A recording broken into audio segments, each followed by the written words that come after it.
ഫെബ്രുവരി 8 വിശുദ്ധ ജെറോം എമിലിയാനി. 1481 മുതൽ 1537 വരെയാണ് കാലഘട്ടം. വെനീസിലെ ഒരു കുലീന കുടുംബത്തിലാണ് ജെറോം ജനിച്ചത്. ഒരു പടയാളിയായി അദ്ദേഹം ജീവിതം ആരംഭിച്ചു.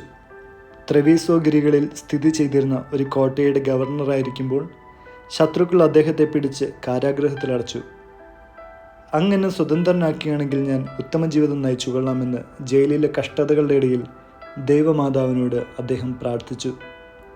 പരിശുദ്ധ മാതാവ് പ്രത്യക്ഷപ്പെട്ട് അദ്ദേഹത്തിൻ്റെ ബന്ധനങ്ങൾ ഭേദിച്ച് അദ്ദേഹത്തെ സ്വതന്ത്രനാക്കി. സന്തുഷ്ടനായ ജെറോം ത്രെവോസിലേക്ക് മടങ്ങി.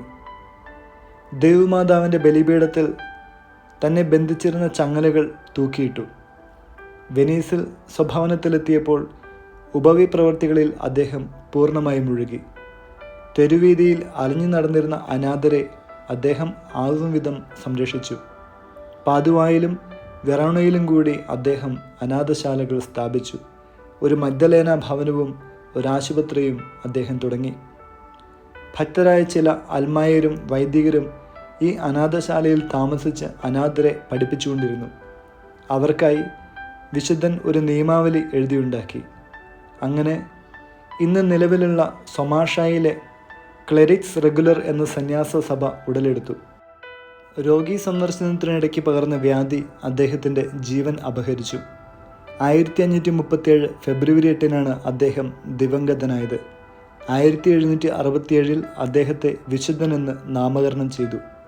1928 പിയൂസ് 11 മാർപ്പാപ്പ അദ്ദേഹത്തെ അനാഥരുടെയും പരിത്യക്തരായ കുട്ടികളുടെയും മധ്യസ്ഥനാക്കി.